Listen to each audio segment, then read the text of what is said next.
В эфире программа «Актуальное интервью». Переливание донорской плазмы крови, как показала практика, является одним из наиболее перспективных и многообещающих методов лечения коронавирусной инфекции в условиях, когда отсутствует вакцина.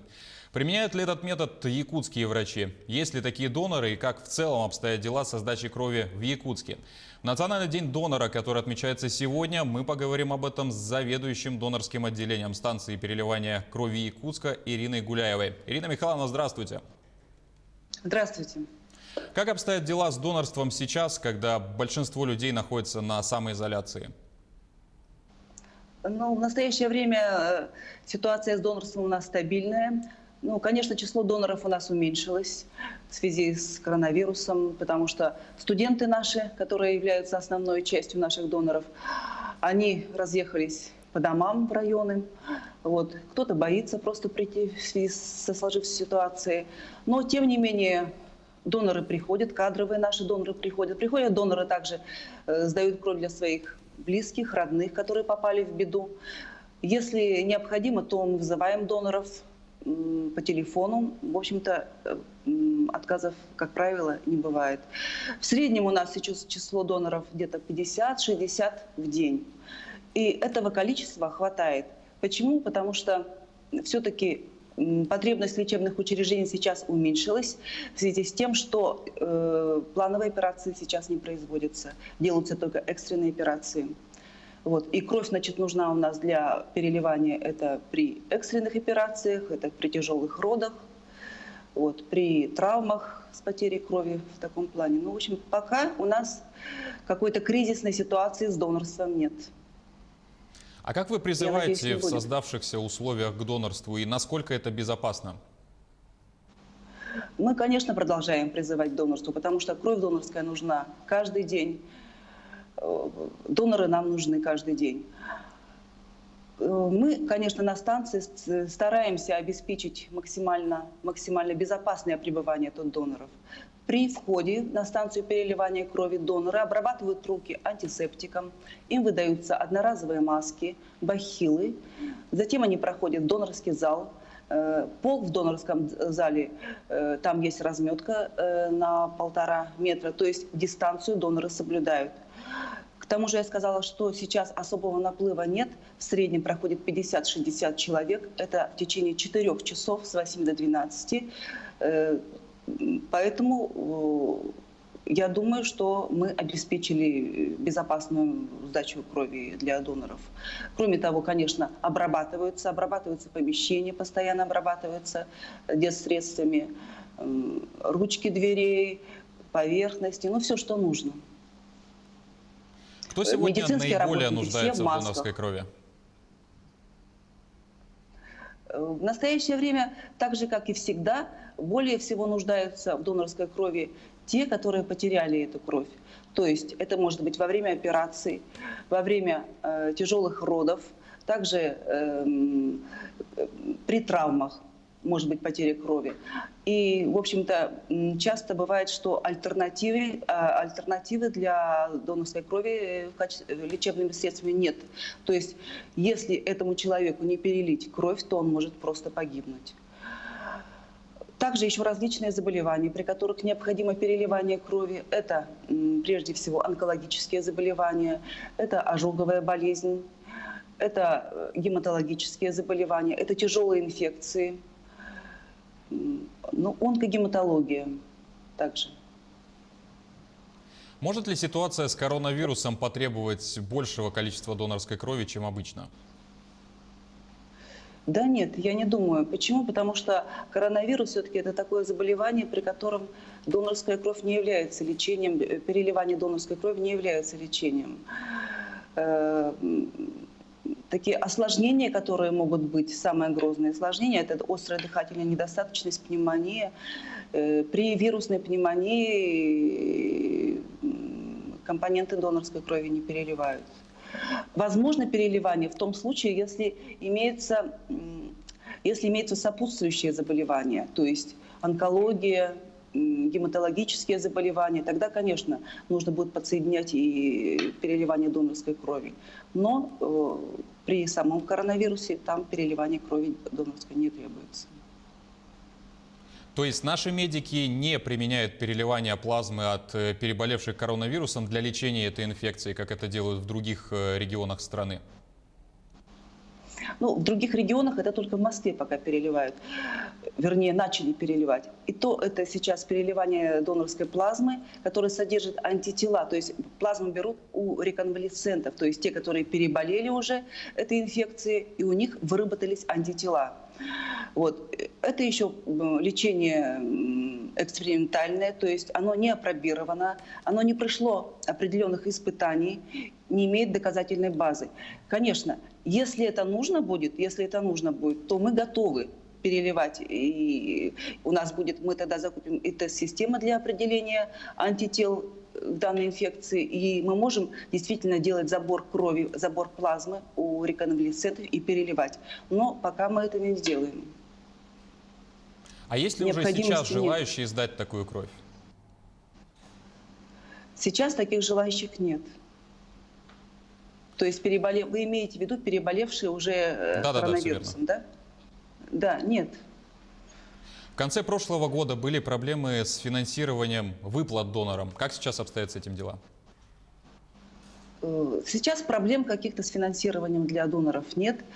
Денежная компенсация выдается всем донорам. Те, которые сдают кровь безвозмездно, они получают денежную компенсацию на повышенное питание в размере 5% от прожиточного минимума. Это составляет 913 рублей. Другие доноры получают денежную компенсацию на повышенное питание. Это уже платные доноры в размере 18% от прожиточного минимума. И составляет это в настоящее время 3300 рублей. То есть проблем с финансированием нет. А много ли в Якутии безвозмездных Все доноры получают выплату. Безвозмездные доноры у нас составляют в среднем 30% от общего количества доноров. Вообще, надо сказать, что число доноров у нас увеличивается. Вот если в 2019 году по городу Якутску было около 8 тысяч доноров. При этом большая часть, конечно, у нас вообще в Якутске сдают кровь на станции переливания крови и в отделении переливания крови Национального центра медицины. Но основная часть, конечно, доноров сдает у нас на станции переливания крови. И это составляет где-то в среднем, вернее, в 2019 году составило около 7 тысяч. Около 7 тысяч доноров. По республике, если взять число доноров, то это около 10 тысяч доноров. И это составляет 10 человек на 1000 населения. Вот в Якутске все-таки у нас там, где производятся в основном высокотехнологичные операции, возможно, которые требуются переливания крови, у нас, конечно, с этим ситуация с донорством значительно лучше. У нас число доноров в Якутске составляет 25 на 1000 населения. И этого вполне достаточно. Значит, безвозмездные доноры составляют, я говорила, уже 30%. Остальные сдают кровь за оплату. Ну, где-то получается 70%. Безвозмездные доноры – это те, которые сдают кровь у нас для определенного человека, то есть для своих близких, родных, которым потребовалось переливание крови. Также безвозмездные доноры сдают просто люди, которые у нас, просто для которых это принципиально важно именно безвозмездно сдать. Кроме того, безвозмездно у нас сдают те, которые в будущем хотят стать почетными донорами, потому что для того, чтобы быть почетным донором, надо сдать кровь не менее 40 раз безвозмездно. И у нас такие есть доноры. Ирина Михайловна, расскажите о требованиях, кто может стать донором и какие есть противопоказания к этому? Донором может стать дееспособное лицо в возрасте от 18 лет, которое прошло медицинское обследование и допущено врачом к сдаче крови, то есть не имеет противопоказаний к донорству.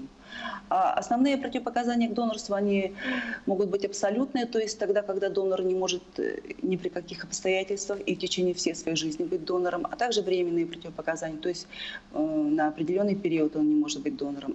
Абсолютные противопоказания – это прежде всего заболевания, которые передаются через кровь, они называются гемотрансмиссивные заболевания, это гепатиты, ВИЧ-инфекция, это сифилис.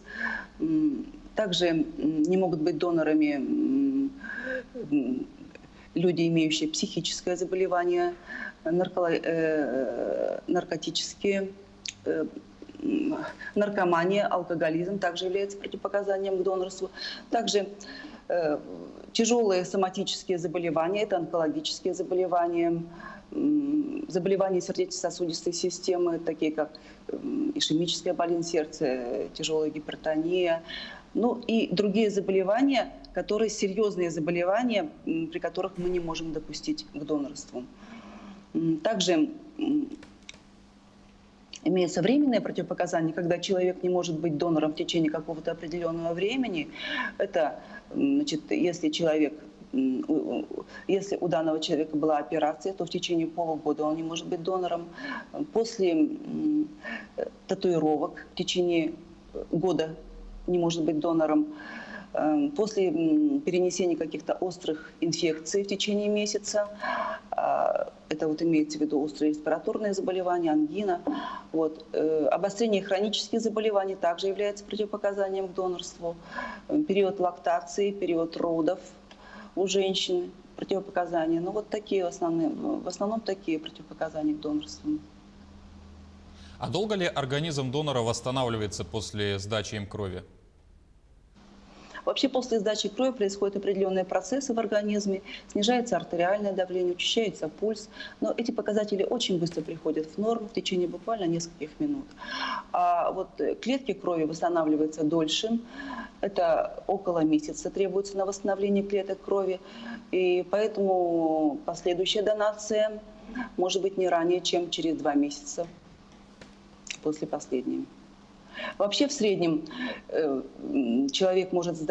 мужчина может сдать не более 5 раз в год, и женщина может сдать кровь не более 4 раз в год. Расскажите, а какой запас крови нужен нашему городу, чтобы не испытывать дефицит в ней? Ну, вообще про запас крови тут трудно говорить. Почему? Потому что когда человек сдает кровь, донор сдает кровь, ее разделяет на компоненты, на плазму и эритроцитную массу. И если плазма в определенных условиях при температуре минус 30 градусов может храниться в течение 3 лет, то эритроциты могут храниться, эритроцитная масса, в течение 1 месяца. Поэтому если плазму можем заготавливать много и в течение 3 лет ее держать в определенных условиях, то эритроцитная масса, то она может только в течение месяца, как я сказала, быть годной к переливанию. Поэтому слишком больших запасов мы стараемся не делать, чтобы не утилизировать в будущем эту кровь. И поэтому нам доноры нужны каждый день, чтобы они приходили, сдавали кровь, чтобы у нас пополнялась эта донорская кровь новыми запасами. Ирина Михайловна, и ваши пожелания действующим и потенциальным донорам? Ну вот сегодня Национальный день донора, и я хочу поздравить всех доноров, которые у нас сдают кровь, которые когда-либо сдавали кровь, потому что этим самым они помогли больному человеку, они, возможно, спасли жизнь другого человека. И лучше этого, конечно, ничего не может быть. Кроме того, вообще доказано, что вообще кровь может понадобиться, переливание крови может понадобиться каждому 3-му человеку, переливание крови, ее компонентов или препаратов крови. То есть мы никто не застрахованы от каких-то таких ситуаций, когда может потребоваться нам переливание крови. Ни мы, ни наши близкие, ни родственники. Поэтому я призываю, если человек здоров, то будьте донором. Ирина Михайловна, спасибо, что уделили время ответить на наши вопросы. Поздравляем вас и наших телезрителей с Национальным днем донора. Всех благ вам. Спасибо. До свидания. О переливании крови как способе борьбы с коронавирусом и донорстве в нашем регионе мы говорили с заведующим донорским отделом станции переливания крови Якутска Ириной Гуляевой. Это было актуальное интервью. Оставайтесь с нами.